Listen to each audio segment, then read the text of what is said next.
questions? All right, just yell out. Nothing's too silly to ask. First 5,000 questions are free. Okay, so 2019, the NCLEX RN pass rates. Here it is in Georgia. Okay, there's 53 nursing. About 4,500 people took the test, all right? And the average statewide score passing rate was, 90.9%. So most of the schools in Georgia, their students are passing. But check that out. Those fly-by-night little schools, maybe not be so good. Okay, so what Dr. B says you need to do to become a kick-butt PA, nurse, or doctor. You need to be a well-rounded person, okay? You need to understand everybody else, understand the world. So go get a job in a warehouse, go work with the public, go be a wait staff person, something like that. Because then you have to deal with the public. Anybody in the room, raise your hand if you've been a waiter, waitress, you worked a bus person in a restaurant, any manual labor job like that. Okay, in the back, I see a hand going up. What did you do? I was lifeguard. Lifeguard. Awesome. How many moms yelled at you and made comments and stuff every once in a while? Every day. Yeah. Welcome to medicine, people, because you deal with the public. And you have to smile, and you have to be nice, and you have to be friendly. Okay? Yes. You also have to have the ability to understand their lives and their culture in terms of them, not you. Young physicians always made that mistake. As I was training people over the course of my career, I always laughed. I always said, look, I'm nerd guy. I never did anything wrong, right? I was a studious kid, and I did my things, and I participated in my clubs, didn't do drugs. But a lot of the world doesn't do what I did. They do other things. And you've got to understand why they do that and how. So you've got to learn to understand these people in the world because they're not all like you. And you need to understand their world in terms of them. And you need the ability to not react when they call you out and stuff because they're gonna. Okay? You need the ability to defer pleasure. You generally have to really want to help people. If you're going into this for the money, wrong jobs. You have to also think that work-life balance is nonsense. Okay? It's nonsense. If you love what you do, it's fine. Now, you need to make sure you spend time with your families and your kids if you have families and kids and want to do that someday. I did, and I rearranged my life. But an 80-hour work week or a 70-hour work week was not abnormal for me. And I wasn't unhappy because I loved doing what I was doing. You have a couple teachers in the room. We have another teacher on the call. Folks, is it a 40-hour job, 40-hour a week job being an educator? No. This is what life is. You have to work hard, but you've got to figure out a way to make it work for you. Okay, and that's part of the deal. Because if you don't want to work hard, I would suggest don't go into medicine. Being a pediatrician is kind of like being a vet. Most of the patients don't talk, and you have to ask the owners. Something you also have to be is a lifelong learner in healthcare, okay? My first lecture in medical school back in 1987, Father Fahey, our supervisor, got up in front of us and said, hey guys, half of what we're about to teach you is right, half of what we're about to teach you is wrong. The problem is we don't know which half. And I can tell you, after doing this for more than 30 years, it's more than half of what I was taught was incorrect. Because science is evolving, healthcare is evolving. So you've got to love learning. I'm retired. I just took my boards again, my pediatric boards. Why? Well, I wanted to see if I could still pass. And yeah, I still studied some. And I still read medical journals every day because I love it. And that's what healthcare is. It's lifelong learning. All right? So if you love studying and you love school and you think learning is cool, this is a great career. If you don't, maybe not so much then. All right. Pearl number 3. Be happy. The person with the most stuff when they die doesn't win. I've got friends who are gazillionaires and they're miserable. I got friends who are actually fairly poor and they're quite happy. And some of them are miserable too. It's a lot easier to have some money. I've lived both lives. I grew up extremely poor and now I'm upper middle class, and I'll take upper middle class every day of the week than when we were poor. But it doesn't solve any real problems, okay? So you don't need to make the most money because it's not going to be the answer. Now, medicine is has a poor return on investment. You put a ton of money up front and you don't go to work for a long, long time.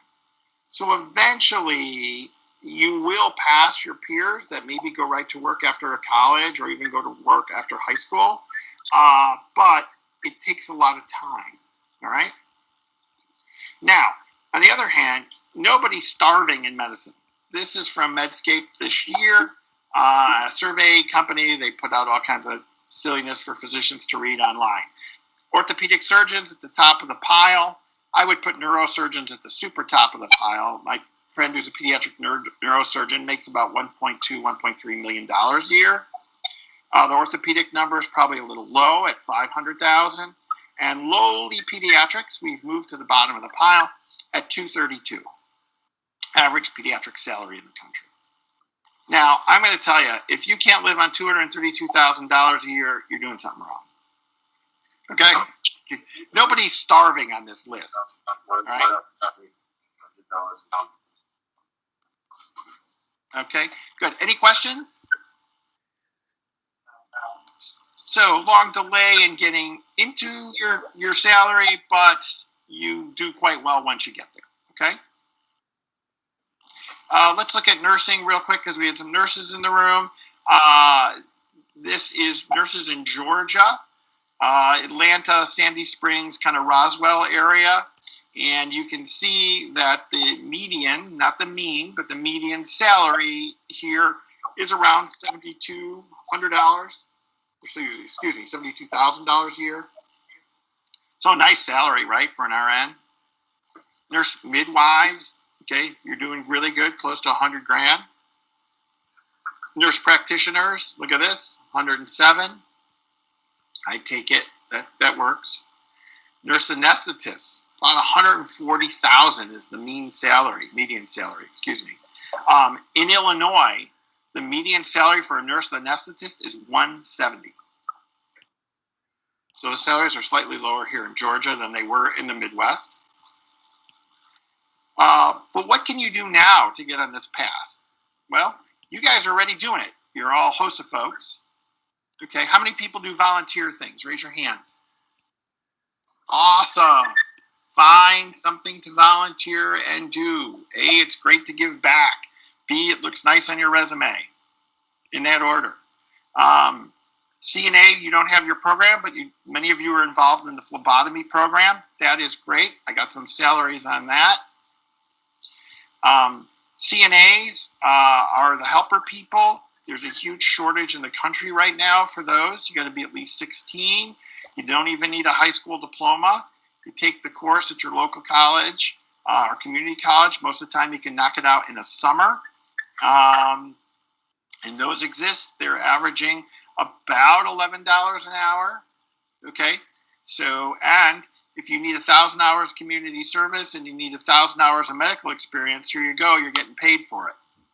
Same with phlebotomy. The phlebotomists get paid a little bit more. Okay? Phlebotomists are folks who draw blood, get the blood ready for medical testing. Okay? They do finger pricks, heel pricks in infants. They do venipuncture. They go through the vein to draw blood. Okay? You got to be 18 to get certified. Is that correct? I might have this wrong if you guys are in the program now. Teachers? To my knowledge, you don't have to be 18. It's more having your sticks in after you take the test. No, well, there's been a change. You can sticks early, but you can be 18 and then you can take, you can get your sticks once you become 18. We have a lot of kids that take their phlebotomy certification at 17, but long as they get their sticks in by when they turn 18, because most medical facilities will not let you come into there until you can get your sticks, and you have to be 18. Makes sense. Okay. So, but then guys, when you're in college, hey, you do some shifts, right? And you're making money, and this is great. So average salaries I found here in Atlanta were about $15 an hour. So, hey, that's better than flipping burgers.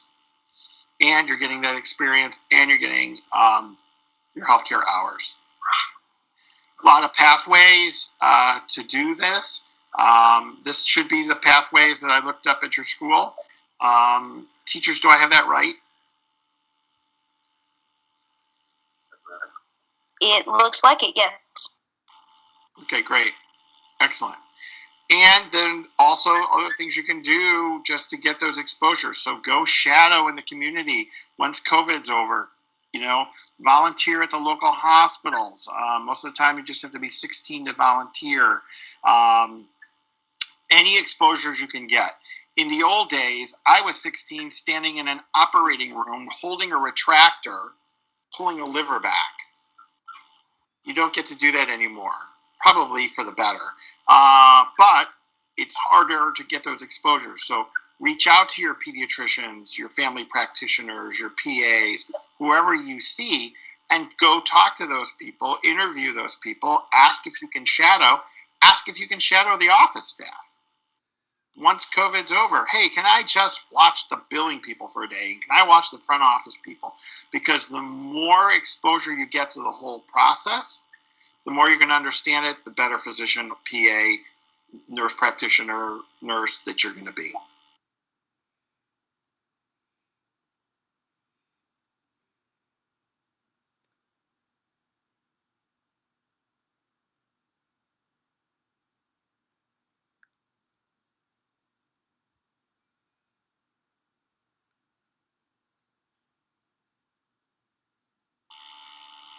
You want to make money, go into manufacturing.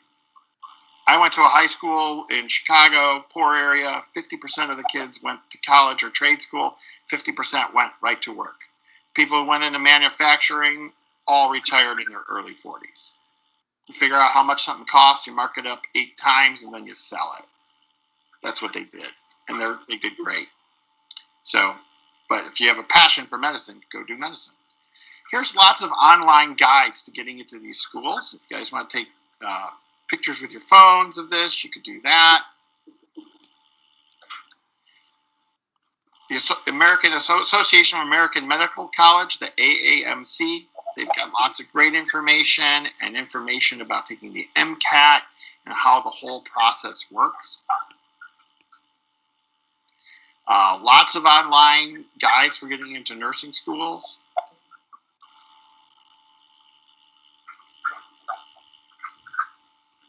Then you can just Google them too. But you should start now so you have some idea of where you're headed.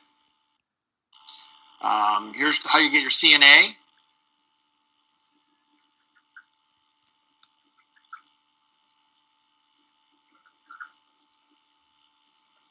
And your phlebotomy certificate.